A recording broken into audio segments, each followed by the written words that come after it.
आपको विश्वास नहीं होगा, व्रज का जो पूरा मथुरा सेगमेंट जो है 1813 से 1878 इन 65 साल के अंदर 5 बड़े बड़े फेमीन हुए, जिसमें सबसे बड़ा फेमीन था 1878 का। अगर मैं शरणार्थी शिविर में 3.5 लाख लोगों का प्रेजेंस मानता हूँ एज पर ब्रिटिश डॉक्यूमेंट्स, तो क्या पॉसिबल है सिर्फ 13,000 लोगों का मौत हुआ है? तो ये भी एक ध्यान रखने वाली बात है। The data what officially is being presented to us वो भी सही नहीं है। तो अगर 30-35 हज़ार ऑफिशियल फिगर है और ये भी वो बोला जा रहा है कि डॉक्यूमेंटेशन प्रॉपर नहीं हुआ है, नंबर्स प्रॉपरली कैप्चर नहीं हुआ, तो obviously you can add the number two 8 times more. आज जो वृंदावन करोड़ों लोग जाते हैं, ये वृंदावन किसने बनाया, किसने उद्धार किया? चैतन्य महाप्रभु ने उद्धार किया। मुसलमानों ने खत्म कर दिया था वृंदावन को, खंडर बना दिया था, जंगल हो गया था वो।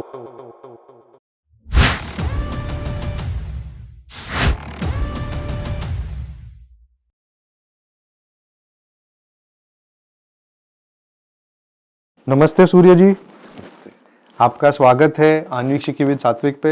एंड फाइनली मैं आपको ला पाया हमारे पॉडकास्ट पे। Thank you for having me here. बहुत टाइम से कुछ कमेंट्स भी आ रहे थे कि सूर्य जी को लाइए, he is the head historian, जो आपको जैसे कुछ टॉपिक्स के थे जिसमें पीपल वांटेड योर टॉक्स। तो आज हम जो टॉपिक छेड़ रहे हैं वो कुछ फेमिलियर नेम्स होंगे, पर जो स्टोरीज होगी वो शायद फेमिलियर नहीं होगी। एंड स्पेशली आपके खुद के पर्सनल टच है उसमें, आपके पर्सनल फैमिली के कुछ हिस्ट्री रही है। जैसे सब जानते हैं सुभाष चंद्र बोस हमारे ऐसे एक ऐसे व्यक्ति हैं जिन्होंने इंडिया के फ्रीडम स्ट्रगल को बदल दिया। हम सुनते रहते कहीं ना कहीं यहाँ से कि हाँ इनकी हिस्ट्री, मेरे कुछ तो रिलेशन था आईएनए के उसमें से, पर मुझे कोई ऐसा नहीं मिला जो एक्चुअली में स्टोरी बता सकता है। एंड आज मुझे मिल गए हैं और आप है, आपकी कुछ हिस्ट्री रही हुई है इसमें। और आपने मुझे कहा था कि बिकॉज आप रामकृष्ण मिशन से भी जुड़े हुए हैं और सुभाष जी की भी एक हिस्ट्री रही है उनके साथ, so you had a different kind of a perspective to bring in front of us, जिसमें हम थोड़ी उनकी आध्यात्मक चीज़ें ला सकते हैं, क्योंकि उन्होंने टीनेज में भी जो घर से भागे थे वो एक उनकी बहुत वर्ल्ड फेमस स्टोरीज है। राइट। आप क्या बता सकते हैं हम हमें, हमारे दर्शकों को नया, जिसमें आपकी फैमिली के चीज़ें, सुभाष जी की चीज़ें, प्लस उनके अध्यात्म की चीज़ें, और आगे हम जैसे और लोगों की बातें करेंगे। So let's go on ahead.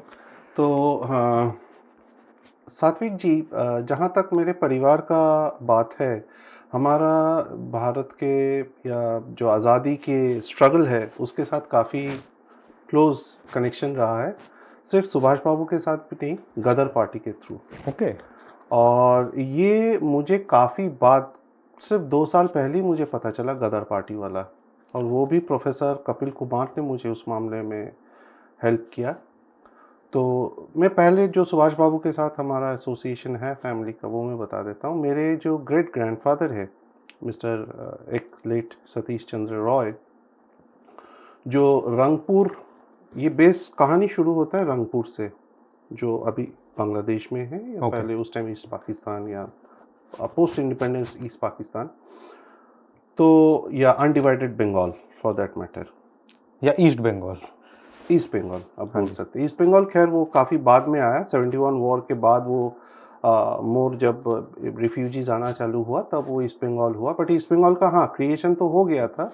अच्छा, तो इसको 1905 में ईस्ट बंगाल नहीं बोलते थे? नहीं, वो ईस्ट बंगाल नहीं बोलते थे। I mean from a geographical identification east part है तो ईस्ट बंगाल वेस्ट बंगाल ऐसे वो था, but it was actually undivided Bengal. So the term east Bengal जो आज की डेट में यूज होता है वो पार्टीशन के बाद ही होना चालू हुआ, जब से रेफ्यूजीज आना चालू हुआ यहाँ पे, Hindu refugees to be more precise.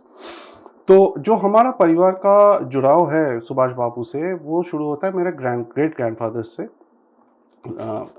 Satish Chandra Roy ji. And वो थे फाइनेंसर सुभाष बाबू के, जो उनका बांग्लादेश में पॉलिटिकल कैंपेन्स होता था उसका फाइनेंसर थे, और बाद में आईएनए का फंडिंग के कुछ भी उनका कंट्रीब्यूशन रहा है रंगून साइड में, बर्मा रंगून। बिकॉज जब आईएनए फुल फोर्स में तैयार हो गया and they launch the operation in the north eastern sector, तो तब सुभाष बाबू ने अपना बेस रंगून में शिफ्ट कर लिया था। तो वहाँ से हमारा वहाँ पे भी ग्रेट ग्रैंडफादर का एसोसिएशन रहा उनके साथ, और बांग्लादेश में तो था ही।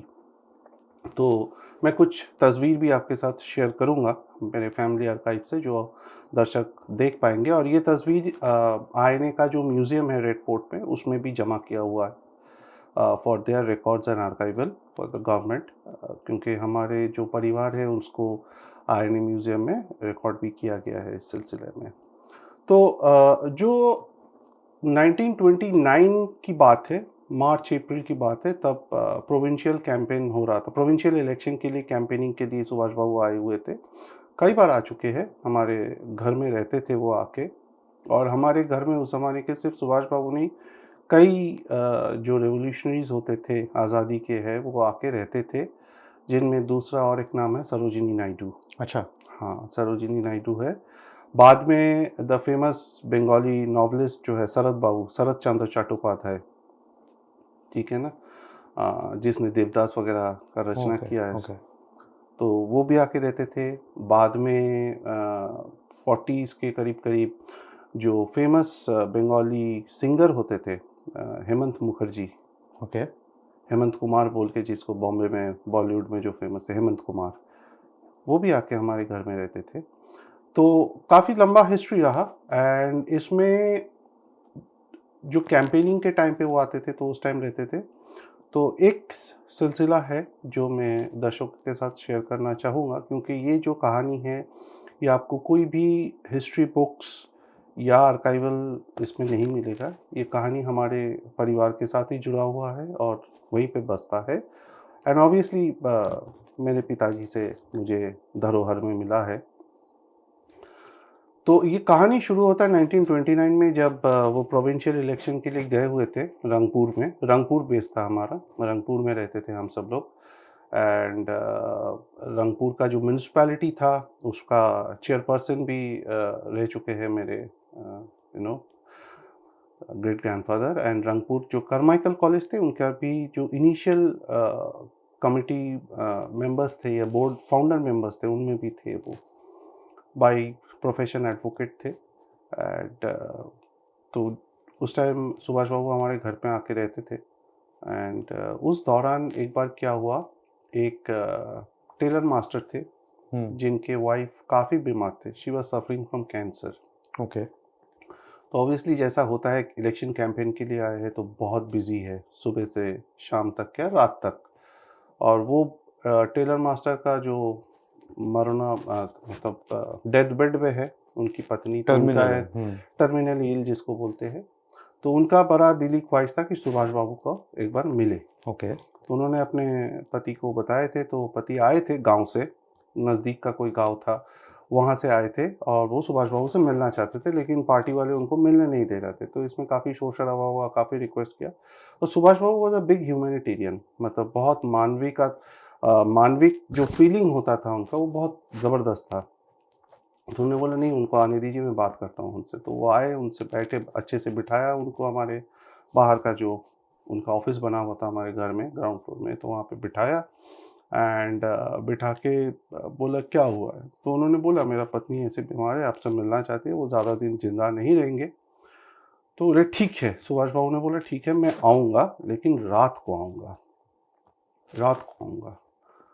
तो सुभाष बाबू बीइंग सुभाष बाबू, उनका तो एक बार ज़बान से निकला तो वो तो होना ही है, करना ही है अच्छा। उनको। ज़बरदस्त बात के बहुत पक्के थे वो, मतलब जान चली जाएगी लेकिन बात से नहीं हिलेंगे वो। सो बोले लेकिन आपको 11 बजे आना पड़ेगा इधर दोबारा, मुझे रास्ता दिखा के ले जाने के लिए। अच्छा।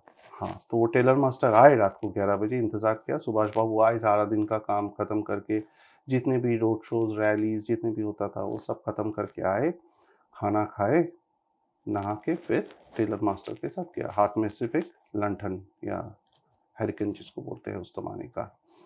सो वो लेके वो गए उनके साथ। और गाँव में पहुँचने के लिए ना एक न छोटा-सा एक गाँव का वो जो नदियाँ होती है, अब हुँ, ट्रिब्यूटरीज़ या जैसे बोलते हैं आपको, और उसके ऊपर से एक बाँस का पुल बना हुआ था। हुँ। उस टाइम बाँस के पुल के ऊपर से रात को, और वो बाँस के पुल ऐसे होते थे जिसमें एक ही आदमी एट अ टाइम जा सकता है। मतलब अच्छा। You will have to be at the behind, you can not walk side by side.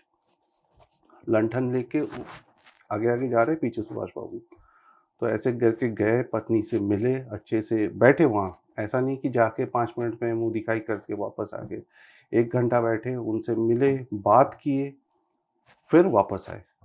और इस घटना का तकरीबन 3 महीने के करीब 3 महीने बाद ही वो अच्छा, she passed away. She passed away. Hmm. तो एक ये घटना है। दूसरी घटना जो लोग रिलेट कर पाएंगे और बहुत बड़ा इंसिडेंट के साथ रिलेटेड है, ये है 1943 का बंगाल फेमिन के ऊपर, जो Right. चर्चिल ने ट्रिगर किया था, Right. जिसमें तकरीबन 3 मिलियन पास। वो तो ऑफिशियल फिगर्स है, right? ऑफिशियल फिगर से, करेक्ट। और उसमें भी सुहरावर्दी का एक बहुत बड़ा रोल था, वो सिविल सप्लाईज मिनिस्टर थे, राइट? हाँ, उसमें काफ़ी कुछ था, हम्म। मतलब बेसिकली अगर देखा जाए तो मतलब जितने भी फेमिन्स ब्रिटिश इंडिया में हुआ है, वो ज़्यादातर ट्रिगर्ड ही था। अच्छा। हाँ, तो रंगून में तब बंगाली एसोसिएशन जो होता था, Rangoon used to be a big base for the Bengalis. Okay. तो जैसे बंगाली एसोसिएशन जो तब बंगाल फेमिन चल रहा है इधर, फुल फ्लेज्ड पीक 43 एंड 44 शुरुआत के दिन है। तो फरवरी का महीना था शायद, जनवरी के आसपास उन्होंने बेस शिफ्ट किया था सियोनान से रंगून में। Right. Syonan is Singapore. Right. Syonan is the name which was given by the Japanese after they captured Singapore. तो सियोनान से वो मूव किए थे, रंगून को अपना नया हेडक्वार्टर बनाए थे। तो वहीं से वो अपना मिलिट्री कैंपेन्स को डायरेक्ट कर रहे थे मणिपुर की तरफ, मणिपुर, नागालैंड, इस तरफ, नॉर्थ ईस्ट बेसिकली। वहीं से एंट्री हुआ था, Imphal, Kohima. Yes.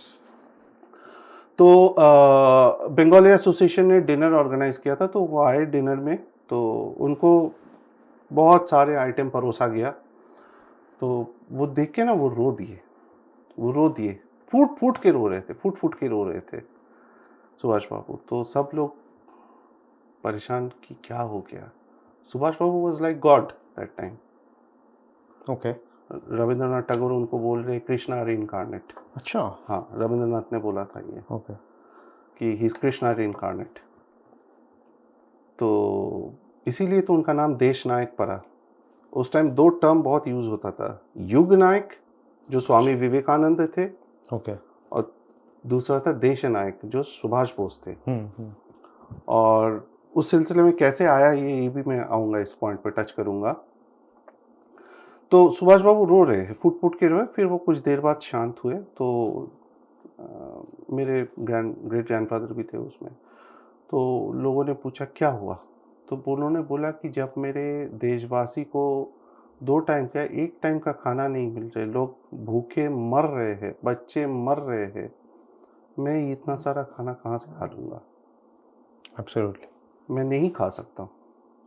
I think उनको ये भी गिल्ट लगा कि मेरे पास इतना सारे खानों का एक्सेस है। उसी से वो रो रहे थे, because he was a very highly spiritually elevated man. तो we will come to those discussions also. So अब क्या होता है, तो वो रो रहे, तो लोगों ने बोला कि लेकिन सुभाष बाबू कुछ तो खाना खा लीजिए, रात का खाना ही समझ के सही, डिनर का कुछ तो खा लीजिए। बोले ठीक है, मैं थोड़ा सा दाल इतना सा छोटा सा कटोरी में, और थोड़ा सा चावल, और बंगाली में उसको बोलते हैं आलू भाजा, जिसको हम पोटैटो फ्राई या वेजेस बोलते हैं, उसको आलू भाजा बोलते हैं, फाइन होता है वो। बस वो थोड़ा सा दाल, थोड़ा सा आलू भाजा और चावल थोड़ा सा, बस इतना ही खाया उन्होंने और कुछ नहीं। तो ये स्टोरीज में इसलिए शेयर किया ताकि क्योंकि ये आपका किसी आर्काइव में या किसी बुक में नहीं मिलेगा, ये हमारे फैमिली के साथ ही बस रहा है, और शायद I am the last survivor who will take this up with me. Okay. क्योंकि एक मुझे जो बहुत पॉपुलर है वो है रंगून से उन्होंने ब्रिटिशर्स को ये भी कहा था कि आई विल सप्लाई राइस, अगर आपको उधर नहीं दे पा रहे हैं। जी। तो ब्रिटिशर्स ने ये भी चीज़ देखा कि अगर सुभाष चंद्र बोस राइस दे देते हैं तो सुभाष जी का ऑलरेडी पॉपुलैरिटी इतना हाई है, तो पता नहीं कहाँ चले जाएगा, और देन वो ऑलरेडी इतने स्टार है तो वो बैलेंस नहीं कर पाएंगे। क्योंकि सुभाष जी का उस टाइम जो इमेज बन गया था ना, वो एक एनिज्मा था, एक लेजेंड था, लेजेंड की तरह था, एक एनिज्मा था। उनको लोग अवतार पुरुष मानने लग गए। स्वामी विवेकानंद के बाद उनको अवतार पुरुष बोल रहे थे, और उसी दौरान अपना रविंद्रनाथ टैगोर ने भी उनको बोल दिया कि कृष्णा रीइंकार्नेट, भगवान कृष्णा का पुनर्जन्म हुआ है पापियों से लड़ने के लिए, अत्याचारियों से लड़ने के लिए। He gave him that status. But अगर मैं इंटरनली अपना रिसर्च के दौरान जो मुझे मिला है और जो मैंने लोगों का मुंह जवानी पढ़ा है, जो डॉक्यूमेंटेड है, मुझे अभी भी I am getting goose bumps, okay. वो उसमें उनमें एक ऐश्वर्य शक्ति था, एक ऐश्वर्य शक्ति था। उसका मैं कुछ डिटेल Yes, बता yes. रहा हूँ। पहले तो हम बताते हैं कि स्वामी विवेकानंद का दो इम्पोर्टेंट पॉइंट जो लोग जानते नहीं हैं आज की डेट में, how it is related to the Indian freedom struggle. अच्छा। I will give you through two incidences, two anecdotes. 1897, 14 फरवरी 1857, 1897, 97, सॉरी सॉरी। 97, या सॉरी, मेरी थोड़ी सी No, no. 92 और 97, यस। हाँ, सो 1890, yes. 1897 मैं इंग्लिश में ही बोलता हूँ। हाँ, बोल दीजिए, यस। 1897 आई थिंक 14 और 16 फरवरी हम्म। वो चेन्नई में एक सभा होता है, और वो तभी वो 1897 में कुछ दिन पहले ही शिकागो का जो कंप्लीट करके वर्ल्ड हिंदू को वर्ल्ड हिंदू काउंसिल जो लेक्चर हुआ था, वर्ल्ड रिलीजियस जो वर्ल्ड रिलीजन कॉन्फ्रेंस जो हुआ था, वो करके खत्म करके आए हैं। कि वो तुरंत उसके बाद ही नहीं आए थे, वो और भी जगह गए थे, फिर वापस आए थे। ओके। तो वापस आए हैं, तो वो वहां बोलते हैं that a country which is, मैं इंग्लिश में ही रिप्रोड्यूस कर रहा हूँ so that it is easily understandable. A country, एक देश जो पराधीन है, जिनका देश को माँ के समान मानते हैं, जिनका हाथ बेड़ियों से बंधा हुआ है, उनके लिए कोई धर्म नहीं होता है। बहुत बड़ी बात है। उनके लिए कोई धर्म नहीं होता है, ना हिंदू होता है, ना मुसलमान होता है, ना ईसाई होता है। जो देश का हाथ करा, देश माता का हाथ बंधा हुआ है, जो पराधीन है, उसका कोई धर्म नहीं होता है। So let alone our independence, our revolution, our struggle be our religion for the next 50 years. अच्छा, so he had this goal कि actually 50 years Not लगेंगे। goal, goal the or vision. the vision, yes, yes. The vision. Let alone, these are the exact words he's speaking. Let alone be the Indian freedom struggle, be the motherland, be our religion for the next 50 years. और ये कब बोल रहे? 1897. Actually exactly 50 years. Exactly. तो Exactly. इनका ये vision था कि फॉर 50 years लग जाएंगे, तभी भी जिस तरीके Yes. का हाल था। वो क्यों पूरी भारत को घूमे थे, और क्यों सुभाष बाबू अपनी बचपन में वही जगह पे घूमे जो स्वामी जी घूम के आए हैं? क्यों? क्योंकि क्या सीखा उन्होंने वहां से, क्या देखा वहां से? जो सुभाष हमें आजाद हिंद फोर्स का सुप्रीम कमांडर मिलता है, राइट, वो सुभाष बन गया था उसी ट्रिप से। ओके। वो सुभाष का जो तैयारी हुआ उस ट्रिप से, जब वो घर से भागे in their teenage years, at the age of 16। और वहां पे एक अलौकिक कहानी है, ओके। जो रामकृष्ण मिशन बनारस या काशी से जुड़ा हुआ है। जो काशी का हेड था, काशी आश्रम का हेड था स्वामी ब्रह्मानंद, जिसको हम रखाल महाराज के नाम से बोलते हैं, तब वो वहां थे, काशी में थे। And he was the president of Ramakrishna mission after Vivekananda. ये है 1913 की बात, 1913, 1914 की बात, 13 एग्जैक्टली 1913। तो सुभाष घूमता हुआ इधर से गया, हरिद्वार गया, प्रयागराज गया, फिर वो काशी में पहुंचे, अल्मोड़ा गया, काशी में पहुंचे। जब और स्वामी ब्रह्मानंद से सुभाष बाबू का जो पिताजी थे, उनके साथ काफी अच्छा रिलेशन था, ठीक है ना। तो सुभाष ने जब जाके अपना परिचय दिया तो इमीडिएटली वो उनको पहचान गए। बट स्वामी ब्रह्मानंद, उनको बोला जाता था, या स्वामी परमहंस रामकृष्ण का मानस पुत्र थे वो। He was the मानस पुत्र। और क्यों मानस पुत्र थे? क्योंकि his spiritual powers were very high, and that is why Swami Vivekananda जाने से पहले उनको रिस्पॉन्सिबिलिटी देके जाते हैं मिशन का। ओके। आपको लेके जाना है एज अ प्रेसिडेंट। सो क्या हो रहा है, तो उनके पास भी वो दिव्य दृष्टि था कि ये लड़का का जन्म बहुत बड़ा काम के लिए हुआ है। और सुभाष बाबू का स्पिरिचुअलिटी इतना हाई हो गया था उसी उम्र में। स्वामी विवेकानंद का लेखनी, चिट्ठी, भाषण सब पढ़ पढ़ के सारे मंदिरों में जाके सन्यासियों के साथ बैठ के उठक बैठक सब बचपन में उनका सन्यासियों के साथ होता था। वो भी एक अलग मजेदार कहानी है अच्छा। जो मेन स्ट्रीम मीडिया में डिस्कस नहीं होता है, तो इसलिए मैं ये सब चीजें यहाँ शेयर यस करता यस हूँ। प्लीज। तो अब क्या हो रहा है, तो वो जैसे उन्होंने अपना इच्छा प्रकट किया स्वामी महाराज को कि मुझे सन्यास लेना है। अच्छा।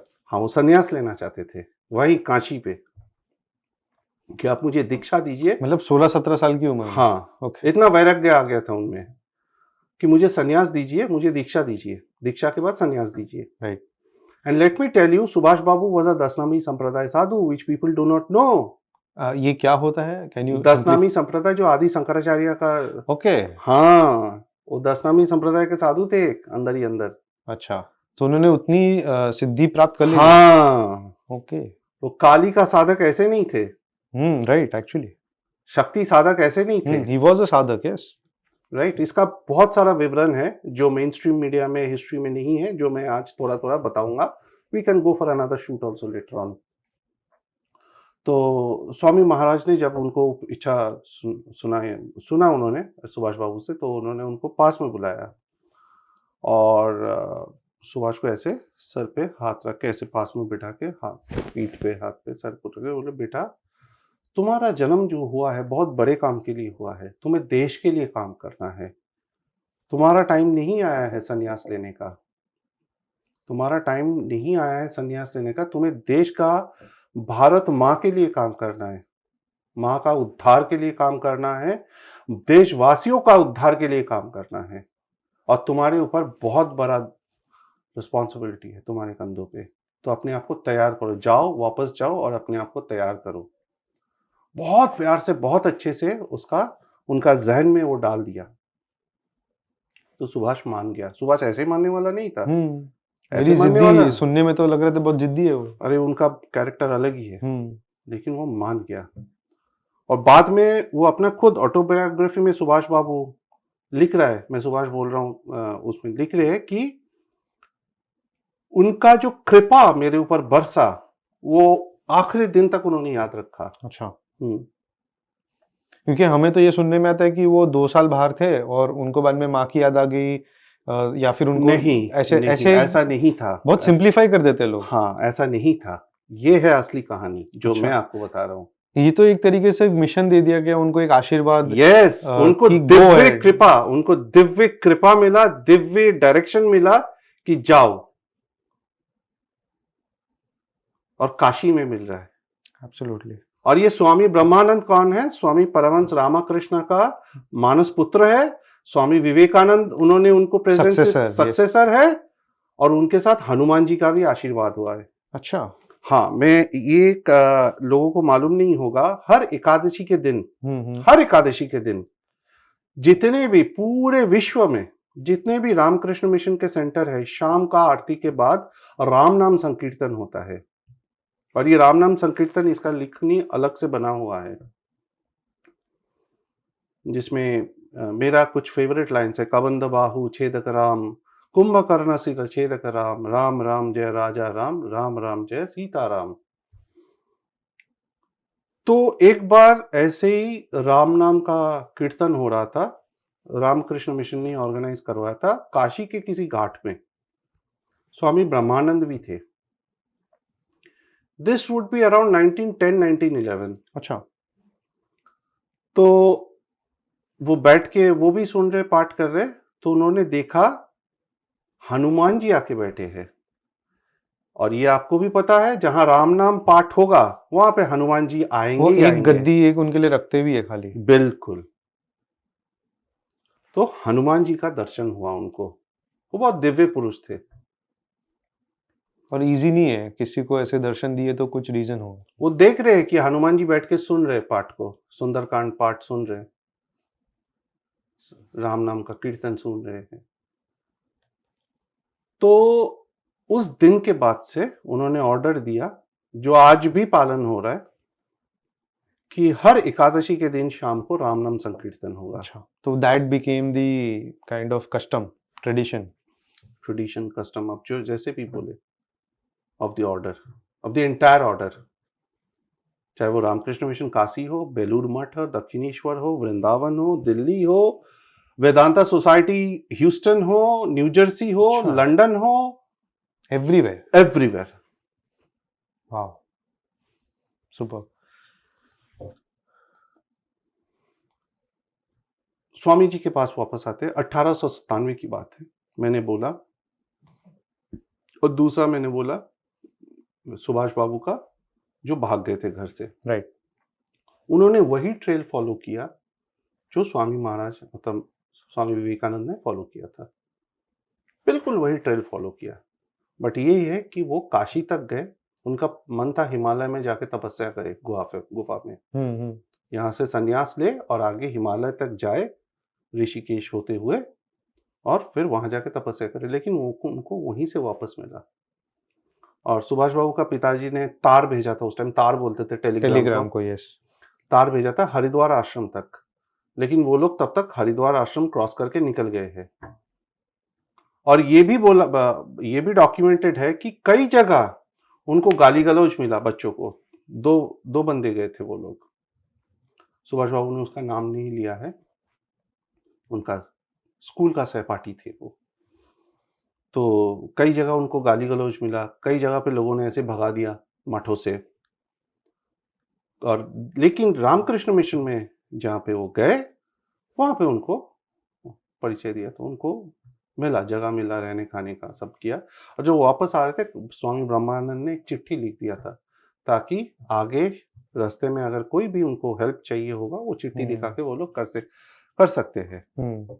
क्योंकि उस टाइम क्या होता था, ऐसे यंग लड़के जो ऐसे घूम रहे, British police used to keep a very close watch on them. अच्छा, हाँ, तो तब से वो एक्चुअली नजर में आ गए होंगे। हाँ, तो British police used to keep on, and he was already into all this. Revolutionary से मिलना, साधुओं के साथ उठक बैठक करना, मंदिर में जाना, ध्यान करना, वो सब चालू हो गया था फुल टाइम उनका, 15 साल की उम्र से। तो ऑब्वियसली नजर तो रहता ही है उस टाइम। और कौन यंग लड़का कौन सा रेवोल्यूशनरी ग्रुप के साथ अटैच्ड है, किसी को मालूम नहीं है। और ये भी एक रोचक बात है कि जो आरएसएस है हमारी आज का राष्ट्रीय स्वयंसेवक, उनका जो प्रतिष्ठाता है डॉक्टर हेगड़ेवार, जो इतिहास लोगों को मालूम नहीं है, was an associate of Shri Aurobindo. Yes, जब वो बहुत छोटे थे, हाँ, तब वो रिवॉल्यूशन नेटवर्क में इनके साथ कहीं ना कहीं अखाड़ा जो थे, अखाड़े उससे जुड़े हुए थे। वही शाखा का कंसेप्ट उन्होंने उधर से लिया है। Correct, it all came from Anushilan Samiti. Yes, it all came from Anushilan Samiti. और जब पुलिस का रेड पड़ा, जिस रेड में अरबिंदो, उल्लासकर, प्रफुल्ल उल्लासकर दत्ता और ये बाकी रेवोल्यूशनरीज पकड़े गए अलीपुर बॉम्ब केस के चलते, उस टाइम ऋषि अरबिंदो ने हेगड़ेवार साहब को भगा दिया था। अच्छा, डॉक्यूमेंट्स लेके तू जा यहाँ से, और उन्होंने बोल दिया तेरे को आगे काम ले जाना है। तभी तो जाके 1922-23 में 25 में बना। हाँ, ऑफिशियली 25, उसके पहले आइडिया तो आ ही चुका था। yes. काम शुरू हो गया था 22-23 से। यस, रादर 21 से। I am actually started to read, उनकी एक इंग्लिश ट्रांसलेशन आई है, 21 से शुरू हुआ था, बिकॉज मोपला मैसेकर ने बहुत जबरदस्त इंपैक्ट लाया डॉक्टर हेगड़ेवार का जहन में, कि हमें हिंदुओं को बचाने के लिए कुछ करना होगा। एक्चुअली स्टार्टिंग में भी एक कहानी है जहाँ पे वो अखाड़ों के सिस्टम ने जो प्लान्ड राइट्स थे from Muslim side to Hindu side, वो बचा लिया था, क्योंकि अखाड़े बहुत कोवर्टली चलते थे, बहुत चुपचाप से अंडरग्राउंड। और ये अखाड़ों का कॉन्सेप्ट आपको मालूम है कहाँ से आया? ये बहुत पहले का था, बट मुझे उसका स्टोरी नहीं पता है। अखाड़ों का कॉन्सेप्ट ऋषि अरबिंदो ने जगन्नाथपुरी से लिया। अच्छा, हाँ, अरे वाह। सो हम देख रहे हैं कंटिन्यूसली कि हमारे धर्म से बहुत ज्यादा इंस्पिरेशन मिल रही है कंटिन्यूसली। और सिर्फ आज की बात नहीं है, ये इंडियन फ्रीडम स्ट्रगल की बात नहीं है, युगों से हो रहा है। बप्पा रावल तो खेती बाड़ी कर रहे थे, तब जाके उनको वो शिवलिंग मिला एकलिंग जी का, और बाबा गोरखनाथ का कृपा मिला। लाइक यहाँ स्वामी ब्रह्मानंद ने उनको दिशा दिया, सुभाष बाबू को, बप्पा रावल को बाबा गोरखनाथ ने दिशा दिया था। ऐसे ही शिवाजी महाराज का गुरु ने शिवाजी को उनका माता जी के अलावा, जीजाबाई के अलावा उनको दिशा दिखाए थे, किस किस दिशा में उनको जाना है। ऐसे ही महाराणा प्रताप का है। और इसीलिए जितने भी सिसोदिया फैमिली है वो एकलिंग जी को दीवान मानते हैं, अपना एकलिंग जी का दीवान मानते हैं अपने आप को, और एकलिंग जी का काम बोल के अपना राष्ट्र का चालना या उनका नियम, उनका जो युद्ध है, स्ट्रगल है, सब वो लोग वो करते थे। It's a similar concept which also exists in Puri, जहां पे गजपति महाराज जगन्नाथ महाप्रभु को अपना सर्वस्व मानते हैं, राजा मानते हैं, और उनका सेवक के नाते सेवा करते हैं, राज को चलाते हैं। तो जब जगन्नाथ मंदिर बना, उसका प्रोटेक्शन के लिए गजपति जो इंपीरियल गंगास थे, उन्होंने पूरी शहर के अंदर शाहीज को क्रिएट किया। शाहीज आर लोकेलिटीज, जैसे लाजपत नगर। अगर ये पूरी की भाषा में, for example, I am just hypothetically saying, मैं इसको बोलूंगा लाजपत शाही, मैं लाजपत नगर है, छोटा लोकेलिटी हो गया। एक बेसिकली अगर म्युनिसिपल में देखें तो एक कॉर्पोरेट है। Correct, to some extent we can, मैं जस्ट समझाने के लिए बोल रहा हूं। नहीं, आज के लोगों के लिए डम डाउन किया जा रहा है। हाँ, मैं so that people are able to relate, मैं उसी हिसाब से बोला। I am not trying to distort the Oriya history और Kalingan history for that matter, but just to make people understand. तो शाही बनाया था। हर शाही में एक जगह घर होता है। जगह घर मीन्स उसमें आपका सारा it's a training centre you can से, और उस जगह घर के, हर जगह घर के साथ एक अखाड़ा अटैच रहेगा। अच्छा, जिसमें सारा मार्शल आर्ट्स, कुश्ती, बॉडी बिल्डिंग सब कुछ सिखाया जाएगा वहां पे। कलरी भी होगा। कलरी साउथ का है, बट वो उस टाइम का Kalingan martial art was different. अच्छा, तभी डिफरेंट था। ये basically which year we are talking रफली? This is 12th century. 12th century, okay. 12th century, 13th century, उस टाइम से ये चालू हो रहा है। तो और वो ट्रेडिशंस आज भी माना जाता है। अच्छा, आज भी माना जाता है। शाही जाट बोल के जो फेस्टिवल होता है वो वहीं से आता है। ओके, वहीं से आते हैं शाही जाट। मैं इसका फोटोग्राफ भी दूंगा, आप ऐड कर देना। तो शाही जाट का जो होता है वहीं से आता है वो आज भी। So it's a 800 year old custom which is still being followed, a tradition that is followed. It's an intangible heritage that is still followed, tangible as well as intangible. yes.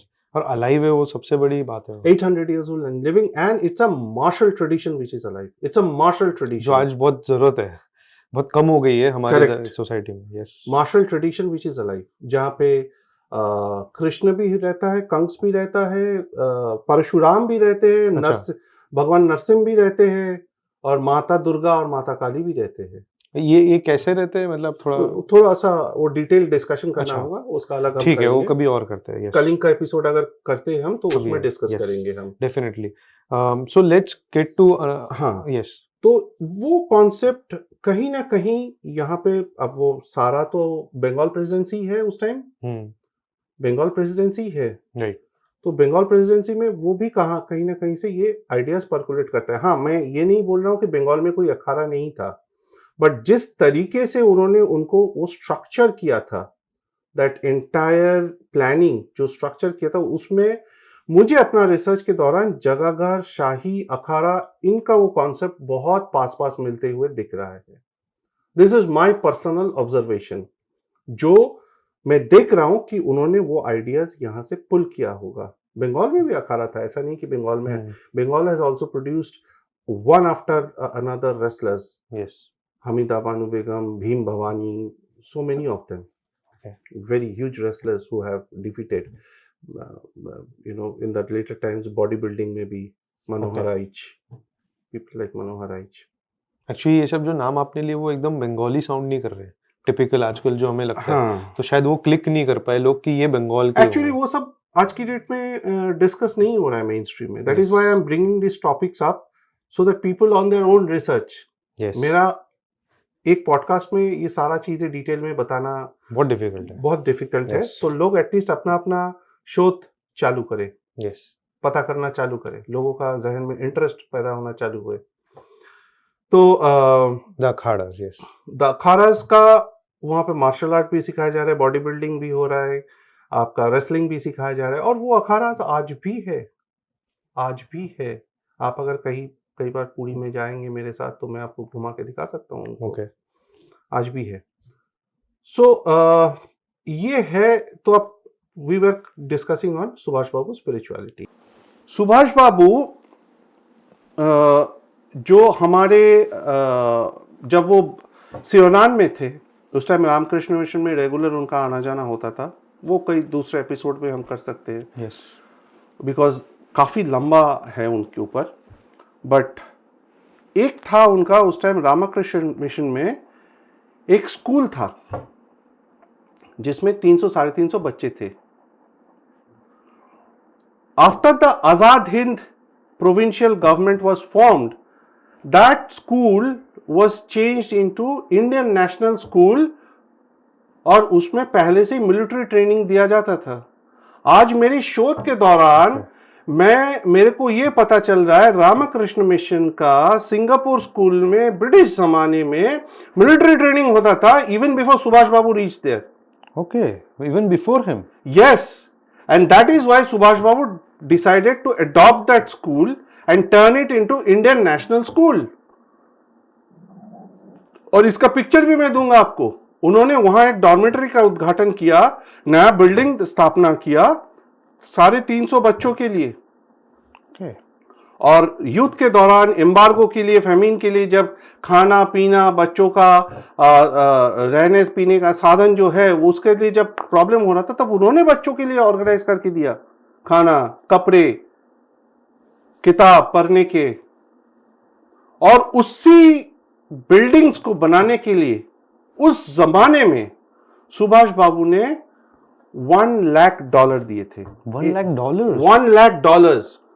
$50,000 उन्होंने आईने का बूटी से दिया, और $50,000 उन्होंने अर्थ को कंट्रीब्यूशन से उन्होंने फंड कलेक्ट किया। और पता है कैसे फंड कलेक्ट करते थे वो लोग? सब अपने गहने देते थे मेरे को? नहीं, गहने तो कॉमन लोग देते थे। हाँ, हाँ। वो कैसे फंड कलेक्ट करते थे? क्योंकि उनको मालूम था उनका एक एनिज्मा है। किसी प्रोग्राम में गए, वो सभा में गए, तो लोग उनको बहुत सारे मालाएं पहनाते थे, और सभा के बाद वो मालाओं को नीलाम करते थे कि ये मेरे पे चढ़ी है, ऐसे। हाँ। ओके। क्या आप सोचिए, मोदी जी का माला अगर आपको मिलेगा या मोदी जी को वस्त्र, people will bid high. Yes, people will go for it. Yes. Correct, that's a general human psychology. और मोदी जी अगर वही पैसा, for example I am saying, I mean not to, but Subhash Babu क्या करते थे, वैसे ही पैसा इकट्ठा करके वो आश्रम को दे दिया उन्होंने। We have looked at only one point of sourcing of his funds. We have not looked at the spiritual sourcing of his funds, the spiritual utilization of his funds. We have not looked at the spiritual utilization of his funds. We have only looked at the political and military utilization. Yes. उनके हाथ आईने हैं सुभाष जी, बस, मतलब उसके आगे हमने देख नहीं पाते हैं। लेकिन उनका जो स्पिरिचुअलिटी का जो एक डिफरेंट डायमेंशन है वो अलग है। उनका इकोनॉमिक पॉलिसी, ओके, उनका financial policy, the budgeting, women empowerment, the building up of Rani Lakshmi regiment, उनका military policy, war games. He was a master strategist, he was a master strategist. लेकिन ये सब कहां से आया? लोगों को सोचना चाहिए, कहां से आया? रामकृष्ण मिशन से आया। अध्यात्म के उसमें, वेदांत से आया, साधना, एवरीथिंग। Yes, okay. उनके एक घटना, 3 घटना मैं बताऊंगा अभी लोगों को समझाने के लिए, बहुत अहम घटना है। ये घटना है 1941 first week of January. He escapes out of Calcutta on 16th of January। ये है फर्स्ट वीक ऑफ जनवरी की घटना। सुभाष बाबू बीमार है, और कांग्रेस का नागपुर ऑफिस से एक पॉलिटिशियन आए, उनका नाम है NB खारे। वो गए उनसे मिलने, उनका एल्गिन रोड का घर में। Yes, yes. By the way, मेरा स्कूलिंग भी ऐसी जगह पे है जिसका नेक्स्ट बिल्डिंग है सुभाष बाबू का एल्गिन रोड का घर। अच्छा, वो ओके, मेरा स्कूलिंग जहाँ भी पे वो हाउस अरेस्ट में थे। Yes yes. स्कूलिंग भी उनका एल्गिन रोड में है, मतलब मेरा स्कूलिंग एल्गिन रोड में है, जूलियन डे स्कूल। वाह, it's already rooted in history. So मतलब रोज का आना जाना था सुभाष बाबू का गाड़ी के पास से, जो उनका गाड़ी होता था वो अभी भी रखा हुआ है। वो अच्छा। पूरा बचपन ही उसको देखते हुए गुजरा है। Okay okay. उनका गाड़ी, उनका घर, उनका कमरे। यस, या द 3 इंसिडेंट्स। हाँ, सो द फर्स्ट इंसिडेंट, खारे साहब आते हैं तो खारे साहब सोचते हैं कि जैसा बाकी पॉलिटिशियंस का होगा वही है। तो खारे साहब उनका रूम में एंट्री करते हैं, देखते हैं कि वो ऐसे बिस्तर में लेटे हुए हैं, सामने क्या रखा हुआ है, भगवत गीता, ओके। चंडी, अच्छा। तुलसी माला जपने के लिए, और उनका एक रीडिंग ग्लास। हम्म। दीवार में किनका पिक्चर है? स्वामी विवेकानंद, परमहंस रामाकृष्ण और महाकाली। अच्छा, वैसे इनके जो विवेकानंद के जो छोटे भाई थे देवनाथ दत्ता जी, तो वो भी इनके साथ कहीं ना कहीं तो जुड़े ही होंगे। I have not looked into that. अच्छा। मेरे को अपॉर्चुनिटी नहीं मिला वो ठीक। एंगल देखने का, क्योंकि ठीक। मैं आध्यात्मों में इतना खोया हुआ हूँ अभी। अच्छा। सुभाष बाबू का कि अथाह सागर है, वो अथाह सागर है। मैं आपको जो बोल रहा हूँ वो शायद 15% भी नहीं है। अच्छा, वाह। 15% भी नहीं है। ओके। तो खारे साहब बड़ा परेशान, बोले ये तो मैं सोचा था किसी पॉलिटिशियन का कमरे में आऊंगा, ये तो किसी धर्मगुरु का कमरे में आ गया। तो तब पूरा क्लास लेते हैं खारे साहब का सुभाष बाबू, और उनको समझाते हैं spirituality how it triggers revolution युगों युगों से, जो मैं आपके साथ शेयर कर रहा हूं। और खारे साहब का दिव्य दृष्टि खुल जाता है, अंतर्नयन जो है वो खुल जाते हैं। Incidents 2, Rangoon, okay. 1944। Okay. Sorry, Rangoon 1945। Okay. Japanese has surrendered. अच्छा, ये इसके बाद? हाँ, Japanese has surrendered, and the news has reached INA headquarters in Rangoon, and Japanese officers, INA officers, Shahnawaz Khan and everybody who are there, everybody saying कि नेताजी आपको भाग जाना चाहिए, यहाँ से चले जाना चाहिए, British will be coming in any time, and once they get hold of you, we will lose everything. अगर आप जिंदा रहेंगे तो हमारा उम्मीद कायम रहेगा। बिकॉज वो एस्केपिस्ट, बहुत बड़ा डिस्गाइज में मास्टर थे। अच्छा। हाँ, he was a master in that. जो फर्स्ट उन्होंने एस्केप किया वो भी बहुत महान एस्केप। अरे बाप रे, तो उनका कैसे कैसे रूप धारण करते थे। It's compared with Shivaji's escape and all this. It is even difficult.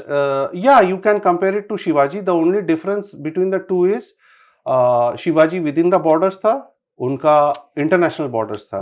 उन्होंने सबमरीन में डेप्थ चार्जेस को इग्नोर करते हुए खिचड़ी खा के 3 महीना बिताया था जर्मन सबमरीन में।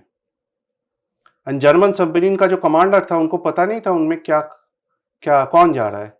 उनको सिर्फ यही बताया गया था, there is a invaluable cargo which is there, you will have to deliver to the Japanese. अच्छा, ओके, वाह। तो ये था हिटलर का कहानी। और सबसे हिटलर से भी जब मिलने गए, बहुत बढ़िया कहानी है। पहले तो वो मिलने को रेडी नहीं थे। नहीं, हिटलर ने अपना डिस्गाइज्ड बंदों को भेजा था। अच्छा, so he was testing him. Yes, okay. उन्होंने सबको लगे हाथ वापस भेज दिया, लगे हाथ। या नॉट हिटलर। और जब स्वयं हिटलर बाहर आए तो वो खड़े होकर उनके साथ हैंडशेक किया। ये था उनका आध्यात्मिक पावर। और जो रामकृष्ण मिशन के महाराज जो थे, स्वामी भास्वरानंद, जो सियोनान सेंटर के हेड थे, सेक्रेटरी महाराज थे, और उनका डेप्यूटी था ब्रह्मचारी कैलासम। तो ये दोनों का जो डॉक्यूमेंटेड राइटिंग्स है, उनमें वो लोग बोल रहे कि उनके चेहरे से एक अलग तेज और ज्योति निकलता था उनका। होगा ही जब आप इतने बचपन से, इतने अरसे से आप करोगे, तपस्या करोगे, आत्मात्म से जुड़े रहेंगे, तो ये होना ही है। और उनका लाइफ का मेन मोटो जो विवेकानंद ने बोला, उनको सिखाया था, स्वामी जी ने सिखाए थे, celibacy, sacrifice nation building, men making, mark my words, celibacy, sacrifice, nation building, men making, जिसके 4 पिलर्स के ऊपर जो स्वामी जी का वर्किंग पैटर्न था, उनका भी वर्किंग पैटर्न था. He was 100% reflection of Swami Vivekananda, 100% reincarnate, you can say. तो जब मैं उनका पत्नी के बारे में सुनता हूँ, उनका बिटिया के बारे में सुनता हूँ, it is something which I can't digest. And there is a very good reason behind it. जो इंसान इतना डीप रूटेड है स्पिरिचुअलिटी में, जो एक खुद साधक है, जब वो मिलिट्री गियर ऊपर लेते थे तब वो अपने ऑरा में आते थे, पॉलिटिकल एंड मिलिट्री ऑरा में, but internally he was a साधक, मातृ साधक, बहुत बड़ा मातृ साधक, शक्तिवादी थे. पावर, शक्ति, वही चाहिए था देश को पराधीनता से निकालने के लिए. So he has to leave for Bangkok. पहले वो बैंकॉक जाएंगे, रंगून से by flight. So before that he changes, he takes a bath, he changes into pitch beautiful white silk, white dhoti and kurta. He is dressed like a brahmachari. Ramakrishna mission के ब्रह्मचारी जैसे dress करते, बिल्कुल silk का धोती. और silk का धोती तब finest of silk जब वो पहनते हैं, जब वो मंदिर के अंदर सैंक्टम सैंक्टोरियम में जाते, गर्भगृह में जाते हैं, वो वहां जाके तपस्या करते थे रेगुलर. साइनॉन में भी किया है, सेनान में भी किया है, रंगून में भी किया है. वो जाते हैं 2 घंटा दरवाजा बंद करके, रामकृष्ण परमहंस, शारदामा, स्वामी विवेकानंद का इनके विग्रह या तस्वीर के सामने बैठ के वो साधना करते हैं 2 घंटा, साथ में उनका माला, और निकल के आते हैं रेड, पूरा रेड, मतलब तेज से, red as in skin is all red, glowing, दिव्य आभा, glowing. The maharajas are writing. फिर उसके बाद वो फ्लाइट पकड़ते हैं. ऐसा ही वो जब वो सियोनान में होते थे, रेगुलर जाके रात को. यस, ये बहुत बार सुनने मिलता है. डिटेल में मैं अगला एपिसोड में बताऊंगा. And the third incident, third incident उनका एक I think S A Iyer उनका ये थे, डेपुटी थे एक फील्ड में. तो बोलते थे कि बॉम्बिंग हो रहा है, the British planes are bombing the formations, INA formations, और मशीन गन से फायर हो रहा है, बॉम्बिंग हो रहा है, लेकिन वो ऐसे खड़े हैं जैसे कुछ हो ही नहीं रहा है, जैसे कुछ हुआ ही नहीं है. Used to be so cool and calm in spite of artillery fire, bombing और मशीन गन फायर. बिकॉज ये 3 चीज जो है, अय्यर साहब बता रहे कि ये 3 चीज जो होता था, जहां नर्व नेकिंग होता था, वो उनकी कोई फॉर्मल मिलिट्री ट्रेनिंग तो थी नहीं थी. ये भी गलत है. अच्छा, थी? हाँ, बिल्कुल था. कभी ये सुनने नहीं मिला इनके बारे में. प्रेसिडेंसी कॉलेज में जब वो आए पढ़ने के लिए, उस टाइम उन्होंने 1 साल मिलिट्री ट्रेनिंग लिया था. अच्छा. यस.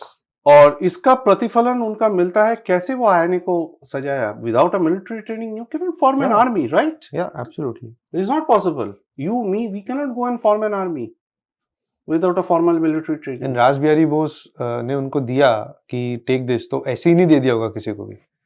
No, ये भी एक कहानी है. रास Bihari Bose of course had him in his mind, but there was an equally strong demand from the other members of the Indian Independence League and the public to bring in Subhash Bose. अच्छा, okay.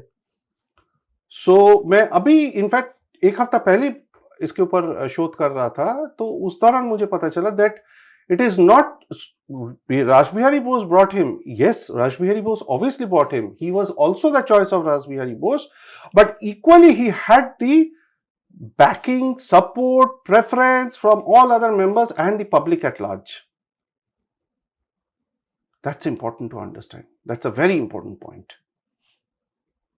और जब वो पहला lecture देते हैं, पहला अपना सभा करते हैं, Yes, yes. Session Yes. that was held in front of the Sionan municipality office ground. Municipal office के सामने बहुत बड़ा ग्राउंड होता था, वहीं पे वो मार्चेस भी करवाते थे अपना आर्मी का। ये जो आप डॉक्यूमेंट्रीज देखते हो म्यूनिसिपल ऑफिस का ग्राउंड में है, वो जितनी भी डॉक्यूमेंट्रीज आज की डेट में अवेलेबल है सिंगापुर से। तो वहां पे सभा हुआ। सभा चालू होने का संग संग बहुत जबरदस्त बारिश शुरू हुआ। अच्छा।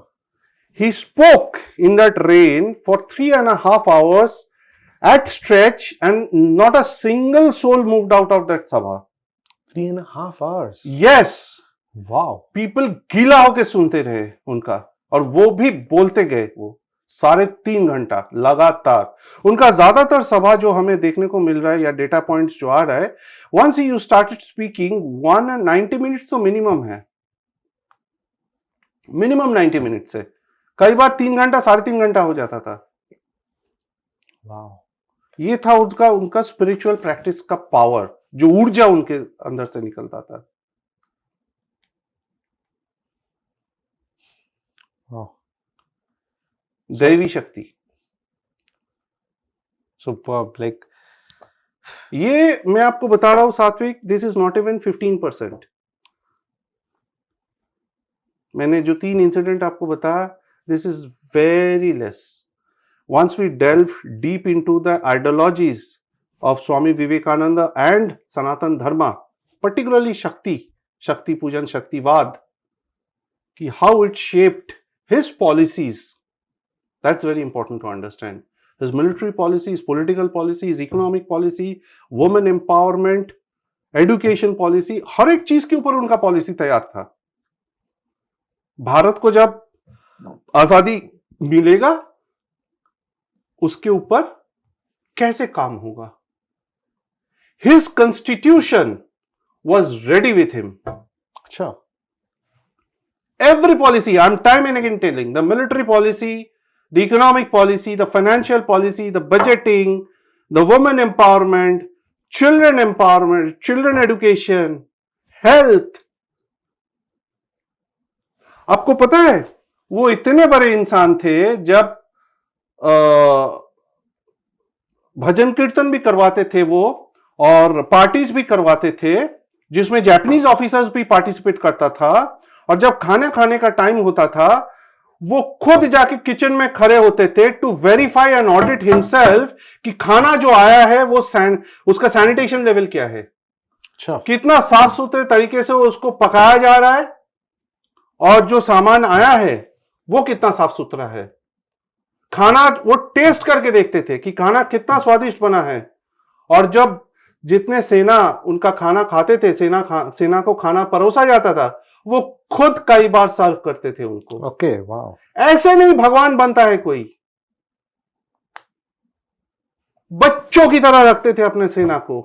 आई रियली अंडरस्टैंड नाउ कि क्यों उनको ऐसा दर्जा दिया गया। Why is still the father of Indian Army? Why? It is because of this. He had a clear direction. First 20 years, dictatorship. He had a very clear understanding. Once India gets freedom, first 20 years it has to be dictatorship to make things stable. And then we will hand it over to democracy. Okay. Very nice, actually. And this is what Nehru feared. This is what Gandhi feared. This is what Jinnah feared. Why do you think the history was distorted? ये लोग successful हो गए इनको push करने के लिए, या जो भी है, बहुत सारी थियरीज आती है इनके डेथ के ऊपर भी। तो ऑब्वियसली गुमनामी बाबा एक भी ये है, या बट मैं जितने एविडेंस है गुमनामी बाबा का, हैंड राइटिंग्स, अनुज मेरे परम मित्र है, अनुज चंद्रचूड़, मैंने उनके पास से भी देखा भी है, उनके साथ डिस्कस भी किया है, कुछ मेरा फैमिली हिस्ट्री के साथ भी मुझे मालूम है, इसलिए मैं अपने पर्सनल तरीके से बोल सकता हूँ। It's my personal opinion. Yes, Gumnami Baba was him. Okay. The reason because not any circumstantial evidences, not any photographs, not even writing, but the spiritual ideologies. Yes, बहुत ज्यादा उनके बारे में बात होती है। I am now planning to write a book on the spiritual side of Netaji, which nobody has touched upon. Yes, you should, because आप बोल रहे हो कि आपने अभी तक सिर्फ 15% कुछ बताया है. There's so much more to explore.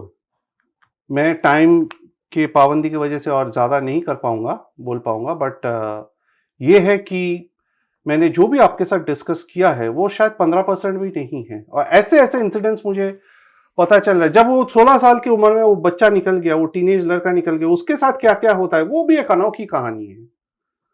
वो भी आप पढ़ोगे ना, उसमें आपको पढ़ते पढ़ते शरीर के अंदर आपका शक्ति आ जाएगा. अच्छा.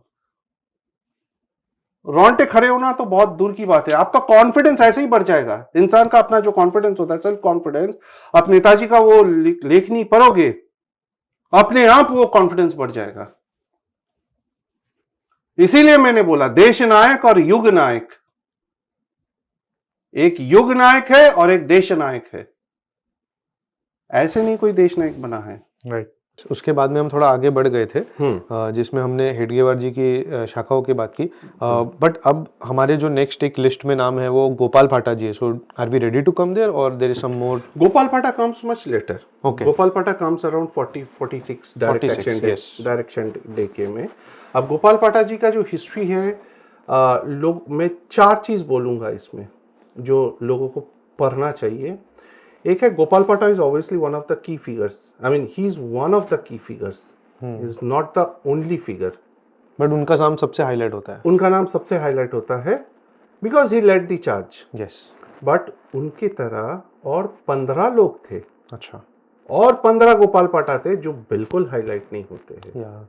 एक्चुअली गोपाल पाटा भी अपने राइट में हाईलाइट नहीं हुए हैं. वो तो वो डायरेक्ट थोड़ा एक्शन डे में, मैं उनको बोलूंगा उनका जो काम है डायरेक्ट एक्शन डे के दौरान 30% इज नोन. ओके, 30% ही पता है. 30% इज नोन.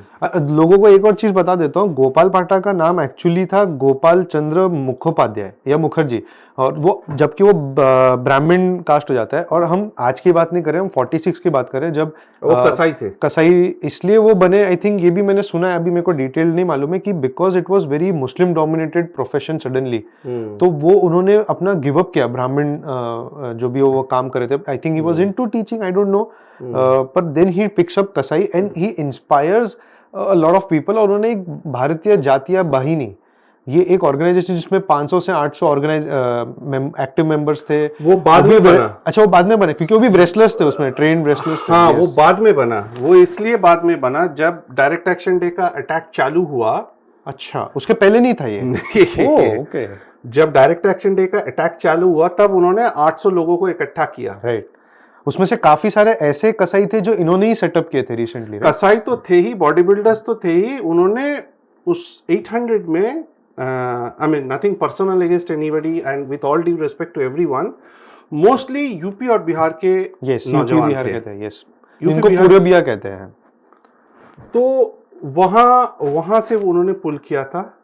और जो मैंने पढ़ा है, मेरे रिसर्च के दौरान मैंने देखा है कि हर एक को वो पकड़ा के उन्होंने टारगेट दिया था पर डे का. अगर उन्होंने एक मार तो हम उनके सामने 10 मारेंगे.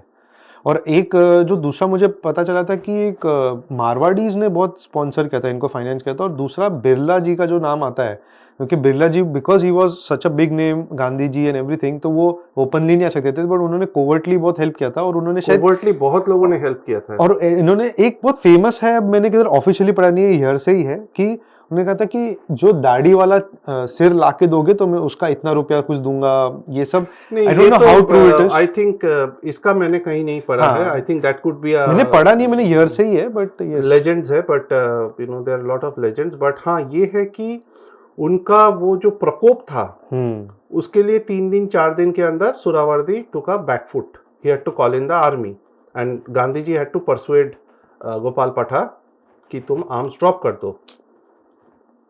बट फैक्ट इज उनकी तरह ऐसे और 15 लोग थे एंड उन्होंने भी इक्वली कहर मचाया था. उतना ही कहर मचाया था उन्होंने.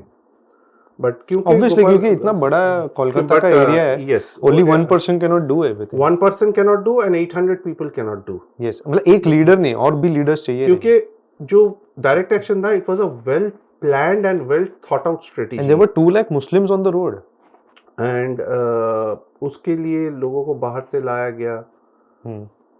people were it was well planned, that is why I'm saying policeman को भी वैसे मैनेज किया ठीक गया. है, ऐसे बहुत सारा स्टेप्स लिया था सुरावती Right. ने, बहुत सारा steps I'm planning to bring out a monologue on this, so hopefully उसमें मैं छोटी छोटी डिटेल्स कवर कर पाऊँ. एंड स्पेशली दैट जो आपने अभी बताया है और आपने जो रिकॉर्डिंग के पहले कुछ छोटी चीज़ें बताई, आई होप मैं डिग करूँ, मुझे कुछ पता चले, या maybe I call you again to have such details.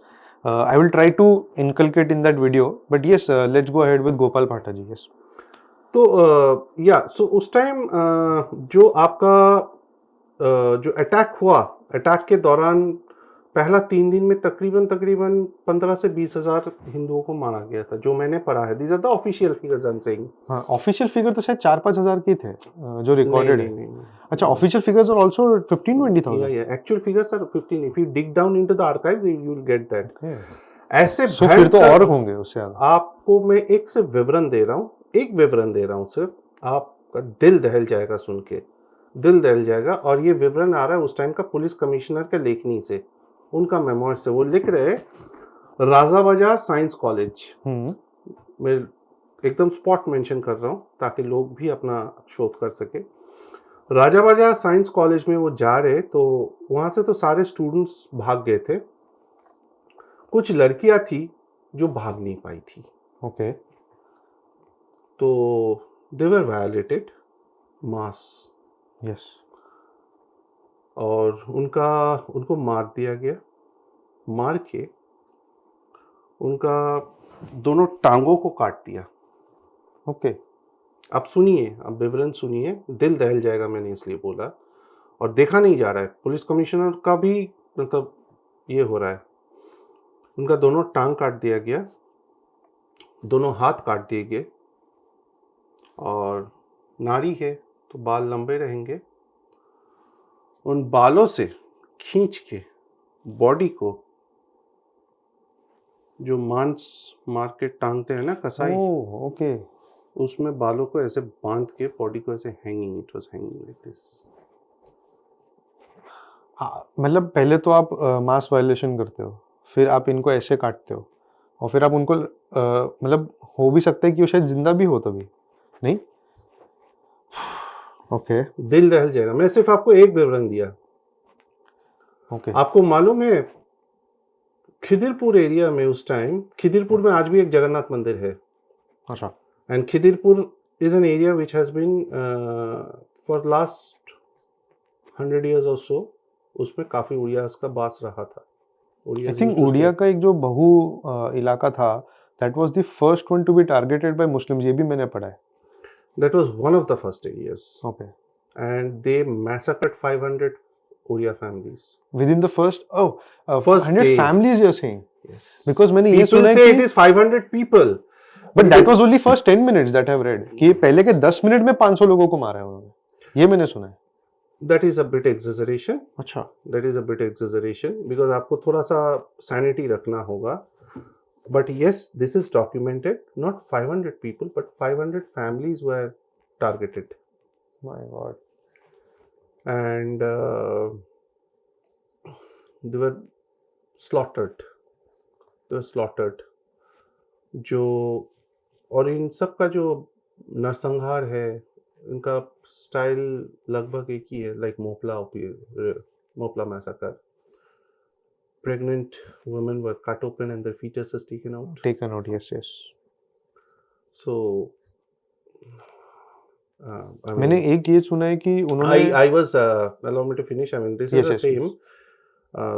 Last week, I think only last week, I was at the book launch of Tipu Sultan by Dr. Vikram Sampath. तो वहाँ पे भी टीपू ने भी प्रेग्नेंट वुमेन को doctor Sampat बोल रहे थे कि हाथी से बांध के. पर मुझे समझ नहीं आता फिर इनको कर्नाटका में क्यों इतनी होड़ मची है कि इनको फ्रीडम फाइटर की तरह घोषित किया जाए. किनको? मतलब जो कांग्रेस सरकार करनी चाहती है कि ये फ्रीडम फाइटर थे. देखिए वो it's a political stunt. I can't comment on that, but from a perspective of history I can tell you whatever has happened and as narrated by Tipu Sultan himself. जैसे मैं बता रहा था कि एक इंसिडेंट जो मुझे पढ़ने में मिला था वो था कि उन्होंने बड़े बूढ़ों को और उनके साथ जो बच्चियां होती हैं, उनकी पोतियां होती है, मतलब उसमें स्पेसिफिकली फीमेल लिखा है, मतलब जो पोतिया, कि उनको ले जाया जाता था ऐसे इलाकों में जहाँ पे गाय रेडी रखी है, उनको छुरा देते थे, उनको जबरदस्ती फोर्स किया जाता था उनको किल करने के लिए। सो मतलब वो भी एक ह्यूमिलिएशन की, एक गौ हत्या इतना बड़ा पाप है हिंदू धर्म में, तो वो भी उनसे करवाया जाता था। मतलब not only there killing but psychologically भी इतना इम्पैक्ट किया है उनको कि वो जिंदा भी रह गए इसके बाद, तो they are always scarred for that whatever amount of life they live. खैर वो तो बहुत कुछ हुआ है। Yes. I mean these are all narrated in mainstream, but कुछ कुछ है जो लोगों को डिटेल में पता नहीं है, इतना पता नहीं है, तो then I thought that I will share one or two anecdotes. Okay, thank you so much for doing this. आपके पास कुछ गोपाल भाटा रिलेटेड चीजें हैं जो उन्होंने फिर फाइट बैक लॉन्च किया? हाँ, 800 लोगों को इकट्ठा किया उन्होंने, जो बेसिक मोटा, मैंने भी उतना ज़्यादा रिसर्च नहीं किया, बट जितना मुझे as a Bengali and a native of Calcutta जितना मालूम है मुझे, दैट 800 लोगों को इकट्ठा किया, सबको वेपनाइज किया, और फिर उसके बाद टारगेट्स दिए गए, ओके। एंड टारगेट अगेंस्ट आंकलन होता था, कितना क्या हुआ हर जगह वाइज, एरिया वाइज, और ऐसे ही सब लोगों का स्टाइल था। तभी जाके वो रोक पाए उन्होंने, तभी जाके उन्होंने रोक पाए। और मैंने जो पढ़ा है, पहला 3 दिन तो बहुत मार खाया, हिंदुओं का बहुत नुकसान हुआ, एंड लेकिन उसका अगला 4 दिन जो हुआ उसकी वजह से सुरावती को बैकफुट में जाना पड़ा। या मतलब वो ठीक है, वो तो मैं अपने दूसरे वीडियो में कवर करूंगा, let's not get into details. Right. There is someone जो हम बहुत नाम सुनते हैं, वंदे मातरम के जो क्रिएटर है बोल सकते ऋषि हैं, बंकिम। ऋषि बंकिम चंद्र चैटर्जी या चट्टोपाध्याय। आपने कहा कि उन, एक तो पहली बात मैं सुन रहा हूँ ऋषि, मैं बहुत, मैं शायद सुना है but I was not remembering it. आपने आज वापस वो रिफ्रेश किया, एंड ये दिस इंट्रिग मी कि वापस, क्योंकि हमने जैसे स्टार्ट किया कि अध्यात्म का जो एक फोर्स रहा है हमेशा से कि राष्ट्र, और उसके जैसे हमने देखा जो अभी x amount of people you have talked about, जो इससे कहीं ना कहीं इंस्पायर्ड है या उनके पीछे आशीर्वाद रहा है, इनको आप ऋषि बंकिम चंद्र चैटर्जी कह रहे हैं। इन्होंने वंदे मातरम का जो हमें इतना वॉर क्राई ही था एक तरीके से, ये क्या था, इनकी स्टोरी क्या थी, आप इनके बारे में क्यों बात करना चाहते हैं? ऋषि बंकिम अध्यात्म से कैसे जुड़ते हैं? He was one of the first person जो देश को माँ का स्थान दिया। सुजला सुफला मलयज सुफलम शस्य श्यामला मातरम। क्या खूबसूरत है, सुजला सुफला मलयज सुफला शस्य श्यामलम मातरम, वंदे मातरम। लेकिन वंदे मातरम का उन्होंने कहाँ से उठाया? वंदे मातरम का, ये थोड़ा सा लोगों को मालूम होगा, I am sure, Sannyasi rebellion से उठाया। अच्छा। द सन्यासी rebellion which happened in between Bengal and Orissa by the Dasnami Sampradaya sadhus, and it carried on till 55 years। 55 साल चला। अंग्रेज परेशान हो गए थे, कंट्रोल नहीं कर पा रहे थे अंग्रेज। ये कौन सा टाइम पीरियड की बात कर रहे हैं आप? टाइम पीरियड में भूल गया हूं, but this was in early mid 18th century। Okay. Mid 18th century, after the battle of place, sorry mid 19th century if I correctly remember। 1857 के आसपास की बात कर रहे हैं? नहीं, battle of, sorry, mid 18th century, battle of Plassey के बाद, तो 1757 के 1757 के बाद, ओके, बाद। if I correctly remember। I'm sorry, I'm not able to tell you the exact dates। Okay. So sannyasi rebellion तकरीबन 55 साल चला, और वो वहाँ पे वो लोग अंग्रेजों को ऐसे गरिला अटैक्स करते थे, ओके। गरिला वॉरफेयर करते थे वो लोग। तो और गरिला वॉरफेयर इतना भयंकर होता था, उनको मार के लूट के लेके चले जाते थे, एंड ये चलता रहा। घोड़सवार होके ही आते थे वो लोग, घोड़ों में ही आते थे सन्यासी? हाँ, wow. Because you have to understand दसमी संप्रदाय आदि शंकर ने क्यों बनाया। इट वाज टू प्रोटेक्ट, तो इनको, it was a martial race, सन्यासियों के बीच में मार्शल रेस। तो क्षत्रिय ब्राह्मण, वाओ, वो है actual the ideology which went behind it was this. अब उसके अंदर काफी अदर 10 नामी बोलते हैं कि 10 तरीके का संप्रदाय है, बट अघोरीज जो होते हैं, it was a martial arts, this were mostly Aghoris to be more precise. Okay. एक है भारतीय संप्रदाय। भारतीय संप्रदाय का सबसे बड़ा महान फिगर जो है चैतन्य महाप्रभु। इसलिए चैतन्य महाप्रभु को बोला जाता है Shri Krishna Chaitanya Bharati, because he was from the Bharati sampradaya of दशनामीज। सो हाँ, तो ये 55 साल तकरीबन चला और परेशान हो गए थे ब्रिटिश, इनको कंट्रोल नहीं कर पा रहे थे। और कई बार स्पेशल फोर्सेस इनका गया, अलग से टुकड़ी गया इनको कंट्रोल करने के लिए अटैक करने, बट कुछ नहीं हुआ। तो ऋषि बंकिम एक बार ऐसे ही एक क्रिकेट मैच ब्रिटिशर्स का अंग्रेज खेल रहे थे, और वो तब डेप्यूटी डिस्ट्रिक्ट मैजिस्ट्रेट थे, डेप्यूटी मैजिस्ट्रेट थे, और अपना पालकी में बैठ के वो वहीं से जा रहे थे। तो इनका कुछ गेंद वगैरह वहाँ पे आ गया और ये क्रॉस कर रहे थे, तो इनका कुछ बहसबाजी हो गया, तो तब किसी अंग्रेज ने आके उनको खूब पीटा था। अच्छा, और वो तो काफी डिस्ट्रिक्ट मैजिस्ट्रेट, मतलब बहुत डेप्यूटी बड़ा, मैजिस्ट्रेट को पीट रहा है। That's a very big post yes, that was the highest post in a British administration at that point of for an time, Indian. For an Indian. तो उनको पीटा था, मतलब बहुत बुरी तरीके से पीटा था। तो उससे उनको बड़ा अंदर ही अंदर जलन हुआ। तब दैट इज व्हेन हिज सत्ता जो है उसका जागरण हुआ। बोलते हैं ना, हर किसी का एक ट्रिगर रहता है, ट्रिगर पॉइंट रहता है, वो था उसका ट्रिगर।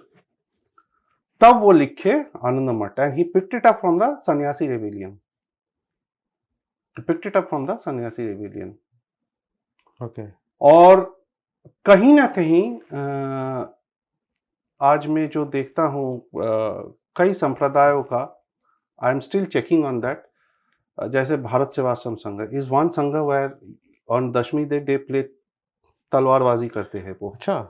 हाँ, हर मठ में करते हैं, हर मठ में दशमी के दिन, विजयदशमी के दिन तलवारबाजी, and all their swamis are trained in sword fighting. That is the only martial you know religious institution or sampradaya who are trained martially, Bharat Sevasam Sangha.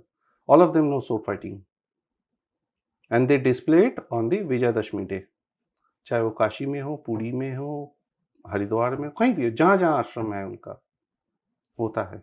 जैसे राम नाम संकीर्तन पालन होता है, ये भी होता है भारत सेवाश्रम संघ में। वाह, you should visit, and they are as big as Ramakrishna Mission, as strong as Ramakrishna Mission, and as benevolent as Ramakrishna Mission, but but I would say they are more aligned. I mean, they are they are restricted to the only Shaivism and Shaktism. They are not into that Vaishnav theology much. They are mostly Shakti and Shaiva. और जब नेपाल में भूकंप हुआ था, Ramakrishna mission के साथ भारत सेवाश्रम संघ भी नेपाल सरकार से पहले पहुंच गए थे वहां हेल्प करने के लिए। अच्छा, हाँ, ओके। ऐसे ही जब गुजरात में भूकंप आया था, जिसमें 30,000 के ऊपर लोग चल बसे थे, उसमें भी ये लोग बहुत सेवा किया। लोग राष्ट्रीय स्वयंसेवक का सेवा भाव देखते हैं, करते हैं, लेकिन they keep doing it through out the year irrespective of any incident. मैं एक छोटा सा एग्जांपल देता हूँ। मैं रामकृष्ण मिशन वृंदावन के साथ जुड़ा हुआ हूँ पिछले 17 साल से। अच्छा। वहाँ पे काम करता हूँ हॉस्पिटल के लिए, जो भी है। बट हर रोज वहाँ से एक वैन निकलता है, बड़ी सी बस, 2 बस निकलता है, एक जिसमें मेडिकल यूनिट होता है पूरा, और एक जिसमें स्वामी महाराजेस और डॉक्टर्स होते हैं। गांव-गांव जाते हैं, और at the end of the day they come back, they go back जहाँ जहाँ डिस्पेंसरीज नहीं है, मेडिकल सिस्टम्स नहीं है, आउट रीच नहीं है गांव में, मथुरा डिस्ट्रिक्ट पे या आसपास का किसी डिस्ट्रिक्ट में, वहाँ पे जाके वो लोग सेवा करके वापस आते हैं। मैंने ऐसे भी लोग देखे हैं जो 100 रुपए के लिए वापस नहीं जाते अपने गांव में, लेकिन वहीं मिशन में चिकित्सा कराने के लिए आए हुए वहीं पे रात गुजारते रास्ते के ऊपर। मैंने ऐसे भी लोग देखे, इतना गरीबी है मथुरा डिस्ट्रिक्ट में। अच्छा। मथुरा डिस्ट्रिक्ट में आज भी रामकृष्ण मिशन का जो मथुरा का हॉस्पिटल है, that is the biggest oncology centre of entire UP. Cancer. Wow. Anyways, that is a different aspect altogether. Yes. So तो अब सवाल ये पैदा होता है कि हर किसी का जिंदगी में एक टर्निंग पॉइंट होता है, एक ट्रिगर होता है। तो ऋषि बंकिम के लिए ये ट्रिगर था, जहाँ से जिनके बाद उन्होंने इसका रचना किया, जिसमें वंदे मातरम आया। तो ये और उनका जब वो माँ का दर्जा देते हैं देश को, तो उनके ऊपर भी माँ शक्ति का या शक्तिवाद का या शक्ति थियोलॉजी का भी फोकस रहता है, and that is obvious because Bengal is a place of Shakti Yes. Worship historically Yes. So ये है। ओके, इट्स जस्ट अमेजिंग कि कंसिस्टेंटली हम देख रहे हैं कि कितना स्ट्रॉन्ग फोर्स है एक हमारे धर्म का, स्पिरिचुअलिटी बोलो, अध्यात्म बोलो। इट्स जस्ट अमेजिंग कि हम इतने क्यों पैसिफाइड हिंदूज बन चुके हैं unnecessarily, to the point where even when we have to defend ourselves we can't. मैं इस पॉइंट पे एक ऐतिहासिक घटना आपको बोलना चाहूंगा। पैसिफाइड हिंदू हम बोल रहे हैं ना, रोंटे फिर से खड़े हो रहे हैं। सो Chaitanya Mahaprabhu, people know he was one of the key figures of the bhakti movement of medieval era, right? तो चैतन्य महाप्रभु को लोगों ने वैष्णव अवतार के रूप में देखा है, दया, करुणा, भक्ति। बट इसी Chaitanya Mahaprabhu which people do not know, संकीर्तन का जब आविर्भाव हुआ, संकीर्तन जो आज इस्कॉन वगैरह इतने लोग करते हैं, who was the progenitor of sankirtan? It was Chaitanya Mahaprabhu. Chaitanya Mahaprabhu was the person who invented Sankirtan as a force to counter the anti-Hindu forces. अच्छा, in a peaceful manner. तो नवद्वीप का रास्ते में जब वो पहला संकीर्तन जब उन्होंने निकाला, पूरा मशाल, माला, फोटो, सब कुछ कीर्तन करते हुए हजार हजार लोग। काजी जो थे, I think Hussain Shah, I think उन्होंने बोल दिया था नहीं करना है, पाबंदी लगा दिया था, लाइक सेक्शन 144।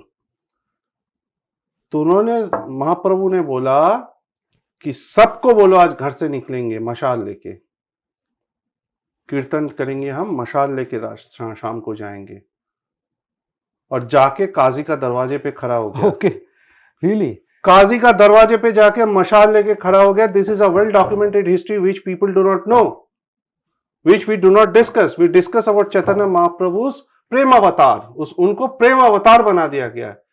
लेकिन वो एक सिंह से कम नहीं थे। वो जैसे स्वामी विवेकानंद थे, वो भी एक कोई सिंह से कम नहीं थे।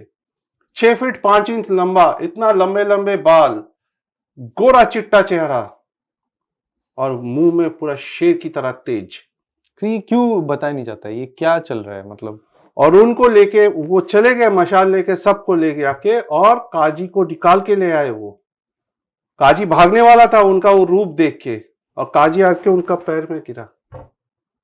और यही काजी सबसे बड़ा भक्त, उनका one of the biggest devotees he became. अच्छा, he got converted? Yes, okay, उनका ग्रेव आज भी है काजी का। वाओ, आप सोच सकते हैं? No, not. ये वही इंसान है जिन्होंने नवद्वीप से झारखंड का भयंकर जंगलों को क्रॉस करके वृंदावन में आए। आज जो वृंदावन करोड़ों लोग जाते हैं, ये वृंदावन किसने बनाया, किसने उद्धार किया? चैतन्य महाप्रभु ने उद्धार किया। मुसलमानों ने खत्म कर दिया था वृंदावन को, खंडर बना दिया था, जंगल हो गया था वो। ये सुना है मैंने, यस। चैतन्य महाप्रभु ने उद्धार किया उसको। 1515 सीई कार्तिक पूर्णिमा के दिन वो पहुंचते हैं वृंदावन, यमुना का तट पकड़ के, विश्राम घाट में नहा के यहां पे पहुंचते हैं। कार्तिक पूर्णिमा बहुत ऑस्पिशियस डे है एक्चुअली। एंड कार्तिक पूर्णिमा में इसलिए आज भी जो वैष्णव, गौरी वैष्णव है, वो प्रोसेशन, टैब्लोज वगैरह निकालते हैं to commemorate that day. Okay, जो राधा रानी का तत्व है वो किसने फेमस किया? अच्छा, इन्होंने किया है? यस। और इनके पीछे इतना बड़ा रौद्र रूप है इनका। हाँ। और हमें पता ही नहीं है। हाँ, सोचिए। ये तो बीमारी है ना जो हम फेस कर रहे हैं अभी अपने सोसाइटी में, हिंदू सोसाइटी में। Why is it like that? Radha Rani major, Radha तत्व जो मेजरली डिस्क्रिप्शन मिलता है, वो फर्स्ट मिलता है जयदेव गोस्वामी का गीत गोविंद में। और उस चीज को आगे लेके फेमस बनाया चैतन्य महाप्रभु ने, राधे राधे करके। उस दिन मैं रील देख रहा था, कोई शादी का है, वो बोल रहे थे राधे राधे कहां से आया? अरे राधे राधे चैतन्य महाप्रभु ने किया। हिस्ट्री लोगों को पता ही नहीं है। राधा कुंड किसने निकाला? चैतन्य महाप्रभु ने खुद निकाला राधा कुंड और श्याम कुंड अपने हाथों से। अच्छा, हाँ, we don't know anything about this. उनका 6 गोसाई जो थे, वो 6 गोसाई उनके इंस्ट्रक्शन पे एक एक करके, वो बंगाल में या नीलाचल में बैठे हुए पुरी में, और अपना 6 गोसाइयों को भेजा है, उद्धार करो वृंदावन का, व्रज का। ये व्रज में जितने भी लीला स्थली तपोस्थली मिलता है, ये सब ये 6 गोसाइयों और चैतन्य महाप्रभु का आशीर्वाद है हमारे ऊपर। जो परिक्रमा होता है, इसको किसने वापस लाए? वल्लभाचार्य जी ने, जो पुष्टि मार्गियों का हेड थे, जो नाथवारा गोवर्धनधरी गोपाल का, गोवर्धन के जो होते हैं, जो गोवर्धन परिक्रमा, व्रज परिक्रमा, इसको फेमस किसने किया? वल्लभाचार्य जी ने किया, पुष्टि मार्गियों का। ये ऐसे सिंह थे, शेर थे अपने आप में। और आज हमें जो पॉलिटिकल अपोजिशंस हैं वो ये कहते हैं कि गीता तो पीसफुल बात करते हैं, बट वो भी तो युद्ध भूमि में तो किया है। लेकिन गीता ये भी बोलता है कि न्याय उसके साथ करो जो उसका हकदार है, Yes. जो उसका योग्य है। एब्सोल्युट। बट ये तो हम लोग के द होल सार ऑफ ये जो हम बात अब मैं कर आपको रहे एक हैं। बहुत खूबसूरत चीज बताता हूं, कैसे गीता जो है, भगवान बोलते हैं कि मैंने सूर्य को बताया था, सूर्य ने मनु को बताया, मनु ने इक्ष्वाकु को बताया, फिर भी ये खत्म हो गया, और आज मैं पार्थ, मैं तुम्हें दोबारा उसका बात कर रहा हूं तुम्हारे साथ। लेकिन ऋग्वेद में इसका काफी चीज मिलता जुलता है। क्या मालूम है आपको? ऋग्वेद में एक सूक्त है, पुरुष सूक्त। Okay. Purusha Sukta, Purusha Sukta speaks of Purushottam, and who is Purushottam? Is Jagannath Mahaprabhu. He is called Purushottam. The word Jagannath comes much later, अच्छा। much later, but it is known as Purushottam Kshetra historically. Why? और पुरुषोत्तम और किसको बोला जाता है? जगन्नाथ श्री कृष्ण को पुरुषोत्तम Yes. कृष्ण बोला जाता है। विष्णु श्री कृष्ण जैसे। तो जो पुरुष सूक्ता है, पुरुष सूक्ता में बोला जा रहा है कि I have 1,000 eyes, ears, hands, legs and I am everywhere. Subhash बाबू भी इसको दोहराते हैं। Everywhere am I am the universe. Everywhere am I am he, I am he, I am he. और इसका प्रतिफलन हमें गीता में भगवान कृष्ण के जबान से दोबारा सुनने को मिलता है। सर्वथा पानी पादम तत् सर्वथो शिशिरो मुखम सर्वते श्रुतिमल्लोके सर्वमावृत्ते तिष्ठति। सोचिए हमारा धर्म कहां से एक गाथा में, एक सुई में जुड़ा हुआ है। Just amazing to see that. Durga Puja करते हैं, नवरात्रि होता है, लेकिन किसका पाठ होता है? चंडी बोलते हैं उसको, देवी षष्ठी, देवी सप्तषष्ठी या चंडी। और चंडी कहां से आता है? 700 श्लोक चंडी का कहां से आता है? मार्कंडेय पुराण से और ऋग्वेद से। ऋग्वेद में देवी सूक्ता है, देवी सूक्ता से भी आता है। तो हर एक में, इसीलिए बोला युगों युगों से बना हुआ है हमारा। पुराने जमाने में हर राजा का एक राजगुरु और एक कुलगुरु होता था। Yes. क्यों होता था? क्योंकि उस टाइम राज धर्म जो है, राज धर्म जो है वो स्वधर्म के मुताबिक चलता था। आप समझ रहे हैं मेरी बात? राज धर्म जो है वो स्वधर्म के मुताबिक चलता था, और आज क्या हो रहा है? स्वधर्म जो है वो राजधर्म के मुताबिक चल रहा है। The political forces are defining how our tirtha should be and not the other way round. मैं कॉरिडोर के खिलाफ नहीं हूं, लेकिन कॉरिडोर बनाते बनाते आप शास्त्रों में, उपनिषद में, वेदों में जो लिंगम को बताया गया है, जिस मंदिर के बारे में बताया गया है, जिस देवी के बारे में बताया गया है, आप उसको नष्ट तो ना करो। जो 700 साल पुराना मठ है उसको तोड़ो मत, उसमें ऊर्जा है, उसमें बहुत बड़ा मेहनत का तपस्या का ऊर्जा है उसमें। जब पद्मनाभ स्वामी टेम्पल या कई सारे साउथ का टेम्पल में आप देखेंगे पुरुषों को भिष्टी पहन के हाँ जाना पड़ता है, yes. और ऊपर का तन छोड़ के जाना पड़ता है। Yes. क्यों?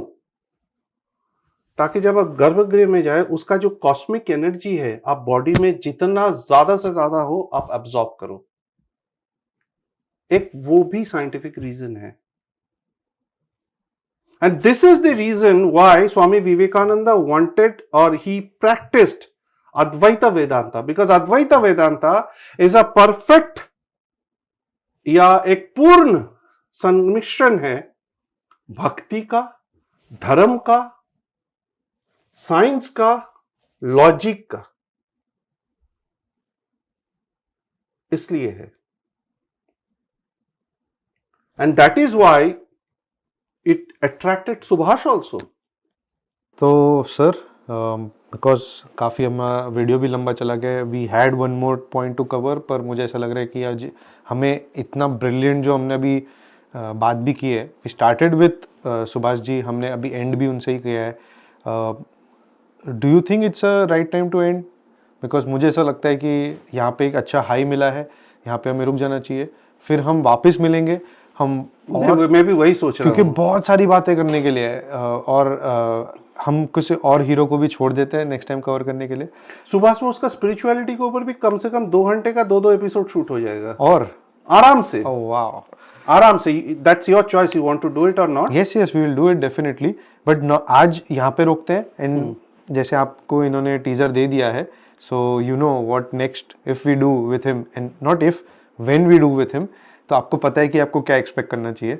सो बहुत बहुत धन्यवाद सूर्य जी, आपने मुझे टाइम दिया, आपने मुझे encourage किया यहाँ पे आने के लिए। एंड जो मैं भूल गया था स्टार्टिंग में बताना, थैंक यू सो मच आशीष भैया, आशीष धर जी, जिन्होंने अपना स्टूडियो दिया है हमें यहाँ पे शूट करने के लिए। सो थैंक यू एवरीवन जिसने भी इन्वॉल्व हुए, who made this possible. So thank you so much, and thank you all for watching. Thank you.